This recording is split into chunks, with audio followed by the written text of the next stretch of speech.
Yeah, we got some angry clouds, and it's a really windy day, so I'm going to start the video from inside the truck. And log buyer came up and marked these logs, so now I have to go buck them into the sections that they had defined. And a little bit of a dilemma, because some of them I thought might be tapped, and really need to consider that when doing the marking, and I'm not sure that was done. So what I'll do is I'm going to cut the ones that I know have not been tapped, and then call them again and say, hey, look, I think some of these might have taps in them. Let's reconsider where we mark them.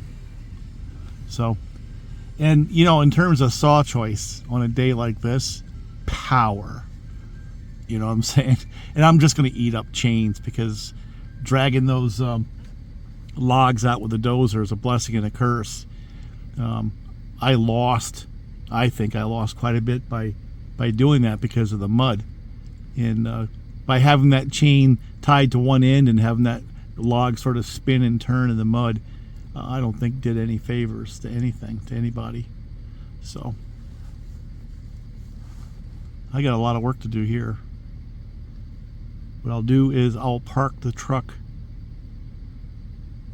upwind and have the camera behind the truck pointed at this and just run it for a little bit, I guess. Oh, I know. I bought a half wrap handle for my G395. Not going to put it on today. A full wrap handle is fine for doing like this. In fact, it can be an advantage. But since I planned to use that saw as either a primary felling saw or a backup, I need to configure it where it works for me. And the takeaway from this job to this point in time was the full wrap is more of a problem than it's worth, really. I like it because of the way it looks. But sometimes you gotta just go to what makes the job easier versus what has, you know, a cosmetic appeal or is fun for you. And the two saws that I'm going forward with are the 585, because it definitely proved its worth, and the G395, and so did it, because I have some more big trees to take down. So anyway, that's the takeaway. Let me see if I can get some of this done before the rain comes in. Yeah, look at that. Let's go up in the hill. Let's take a quick gander from on the hilltop to see what we have for weather. Because I got to tell you something. Being up there is better than listening to the Weather Channel sometimes.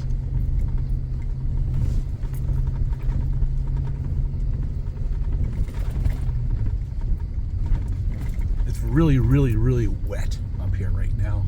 It's been a soggy couple of days, and this was supposed to be the first of a series of decent days, so I was hoping to get this stuff done today and tomorrow, and then have the log buyer come and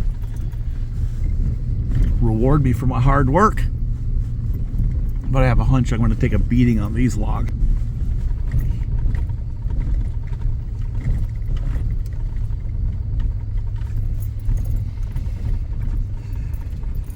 Yeah, we got some weather coming in. Boy, look at those clouds.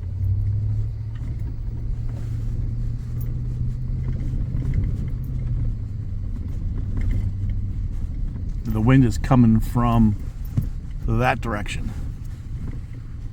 So there's a chance that this round of clouds goes over us. But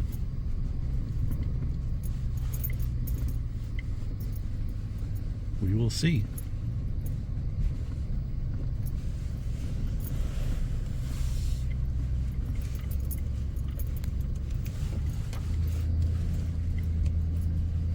Nothing like potholes and chuck holes.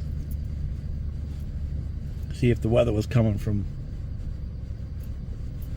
you can see the grass blowing. If the weather was coming from there, we'd be fine, right? But no, that's not how it works around here. So what I'm going to do is I've got a couple of saws in the back. I can't remember exactly what's in there, but I suspect 395, 585, and probably 572, and there might be an old John's thread. And I'm just going to run them one at a time until the chains are dull, to the point where they don't cut, and then I'll just pick up the next saw and see how far I can get. Well, I'll start out with a little guy, see how far we can get with that one, and I'll probably go through and find the smaller logs with less than 24 inches. Now this saw right here is an HTSS build, and I've got a lot of time on it. You've seen it on the channel. I love that VersaCut bar for just general saw work because it's lightweight. I have to endorse those. And the ones I've had now, and I've had quite a few, have survived my use, but also one of the local loggers have used them with success. And that saw was an old 2014 version. Proves that you can make them survive with smart modifications. So let's run this for a while.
Well, that's it for this bar and this chain and this saw. It's out of gas and the chain is whooped. So that's what we could get with that one.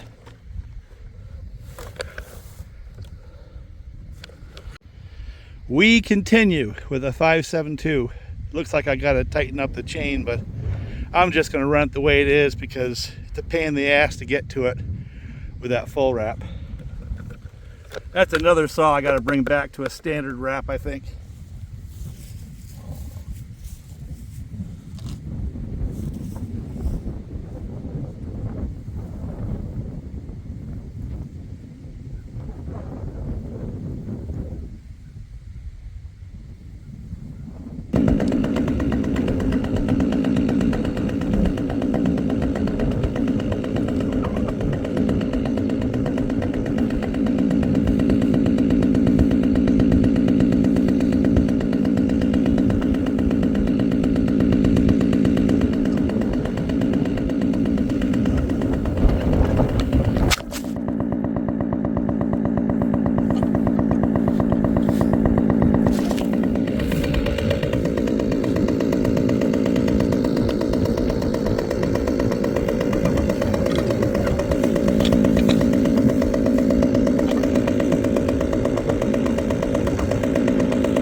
up back in the shop. Got a couple of chains ground up.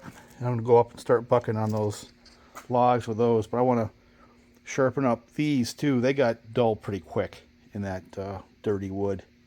One of those lessons you learn several times, and I don't know if it ever really sticks, is using something like a dozer where you put a chain on that log and let it twist and turn coming out. Every inch of that log is just full of rocks and mud and dirt.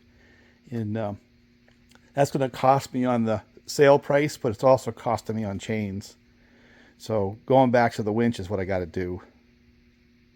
You know, no question about it. So anyway, I'm going to sharpen up a couple with a grinder just so I have a handful of chains I can go up and kill on those logs and not care about it instead of eating up new chains.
So this chain cut beyond terrible. I had to just push. And so I'm trying to figure out why. It's just got to be the angle. There's plenty of depth to the rakers. That's not the problem. And that damn thing should self-feed. So the only thing I can think of is that the top plate angle, not this angle, but the cut angle is off. Because I ran the grinder at 50 instead of 60 degrees. That's really the only thing I did different. I didn't realize it until I got all the way through the chain. So what I'm going to do is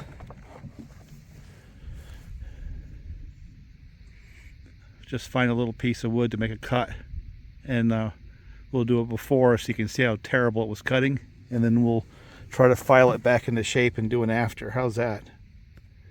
But man, that thing cuts bad. Really bad.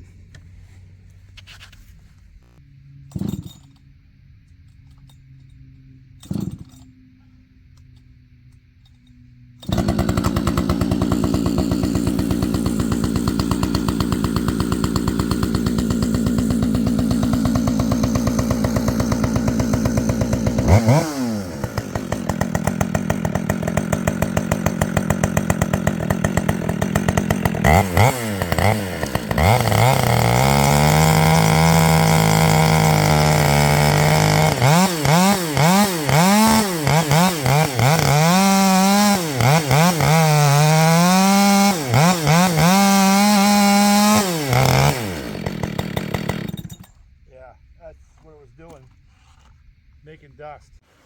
Well, I figured it out, and I'm not sure I can do anything about it here.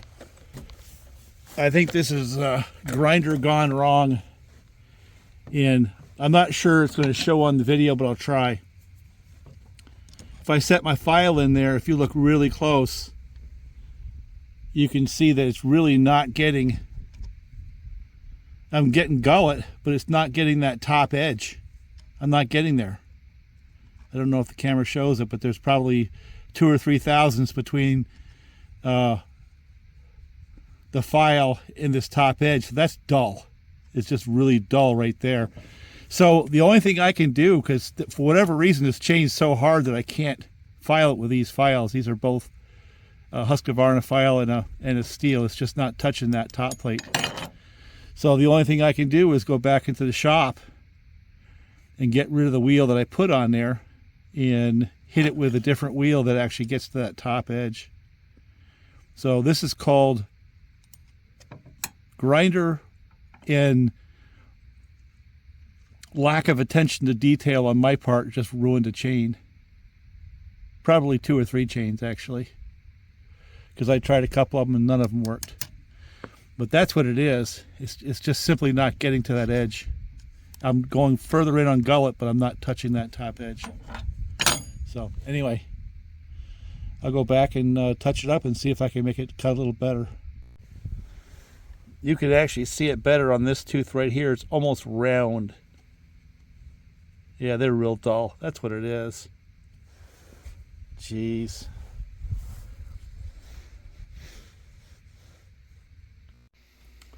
Yeah, I would say rarely have I failed so completely, utterly as I did on this last series of chains I sharpened. So I introduced a little video just to show the dust that it made, and I'm going to try to see if I can correct it at least on that chain.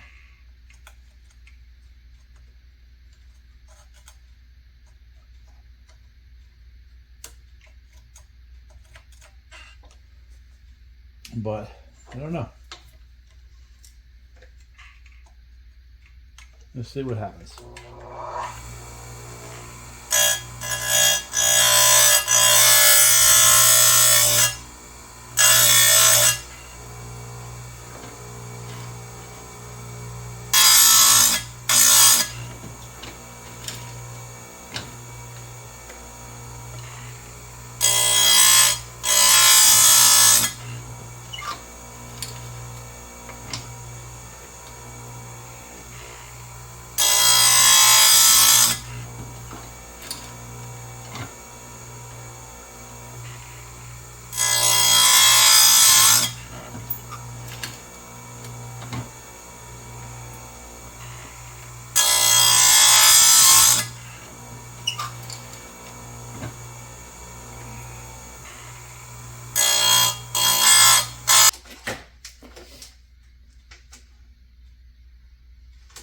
Yeah, let me see if I can get a close-up what I was able to achieve.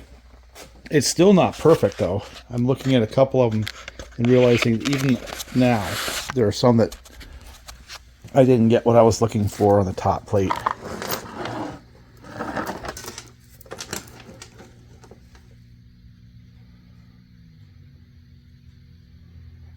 See that one right there?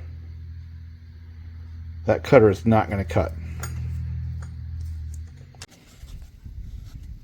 All right, same saw, same chain, same log. I'm just going to go lay it on the log and see if it cuts a little better than the last time, where it effectively just generated dust. It didn't make a chip. And to review, on further review, it looks to me like the top plate, the cutting edge of the top plate, simply was not sharp. It was literally rounded. So there was no way that chain was cutting. And the scary thing was it came off the grinder that way. So something to look out for.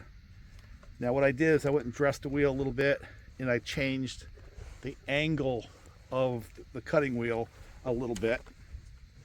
And we will see if that provides any relief to my current dilemma, because I do not want to use any new chains in this dirty ass wood.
See if I can just kiss the edges a little bit and sharpen up that top plate. That's the focus.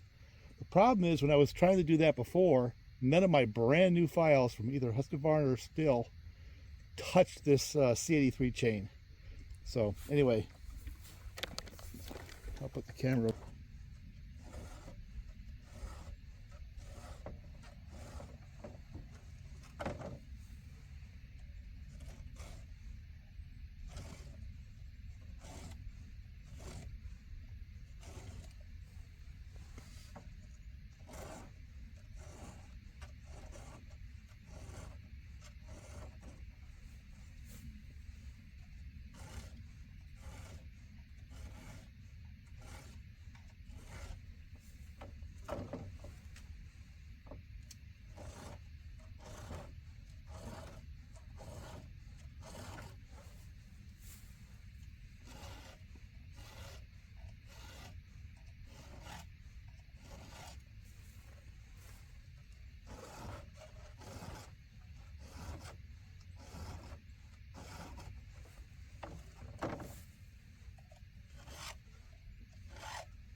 Uh-huh.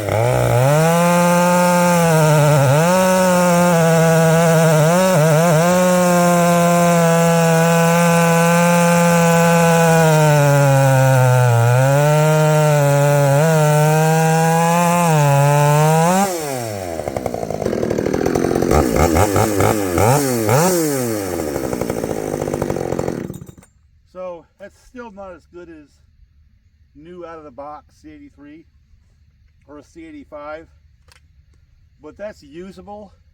So the moral of this story is, as it comes off my grinder, it's not what I want. I still have to hit it with a file. So in this dirty wood, this is going to be fine. I'll keep using this stuff like this, but I'm going to mess around with that grinder to see if I can come up with a way of getting that top plate where it's sharp when it comes off the grinder. It might be a different wheel. There might be some different angles. I'm not sure what, but